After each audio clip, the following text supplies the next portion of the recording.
Alors aujourd'hui dans cette vidéo, on va voir ensemble comment apprendre facilement le français grâce au manga. Alors pourquoi je te conseille d'apprendre le français grâce au manga? Tu le sais, sur ma chaîne, je te conseille d'apprendre le français avec plaisir et du coup je t'ai conseillé d'apprendre le français avec des films, avec des séries, mais le problème c'est que les films et les séries s'adaptaient pour les adultes et du coup le vocabulaire il est peut-être un peu compliqué pour toi et l'avantage de regarder des mangas en français c'est que les mangas c'est fait pour les enfants et du coup le vocabulaire va être beaucoup plus facile et si tu débutes le français c'est bien de commencer par des mangas. Alors j'ai choisi les mangas parce que c'est pour les enfants mais c'est quand même un peu plus évolué que regarder des dessins animés en français. C'est pour ça que je te conseille pas de regarder des dessins animés en français parce que c'est bateau, c'est vraiment fait pour les tout petits, alors que les mangas c'est quand même un peu plus évolué, il y a quand même un scénario, il y a quand même une histoire, c'est on va dire des films pour les enfants. Voilà.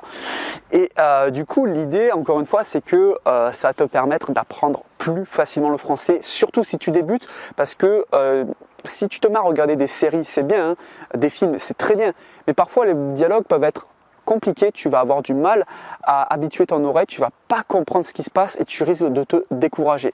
Et en regardant les mangas, les dialogues sont, c'est beaucoup plus simple, hein, je veux dire encore une fois, s'adapter aux enfants, donc tu vas arriver à mieux apprendre le français grâce au manga. Et je veux dire, si tu as été jeune, et même si tu l'es actuellement, ou si tu as plus de 20 ans, tu vas peut-être regarder dans ton enfance certains mangas qui sont devenus cultes, et du coup ça va te permettre de les re-regarder en français. Alors je vais te partager quelques mangas hein, très connus. Le premier Dragon Ball Z, c'est pas compliqué. Dragon Ball Super, c'est la suite, c'est pas compliqué, c'est fait pour les enfants. Ça va te permettre d'apprendre facilement le français. Olive & Tom, c'est du football, c'est pas plus compliqué non plus. Ça va te permettre d'apprendre facilement le français. On rentre pas sur des dialogues hyper compliqués.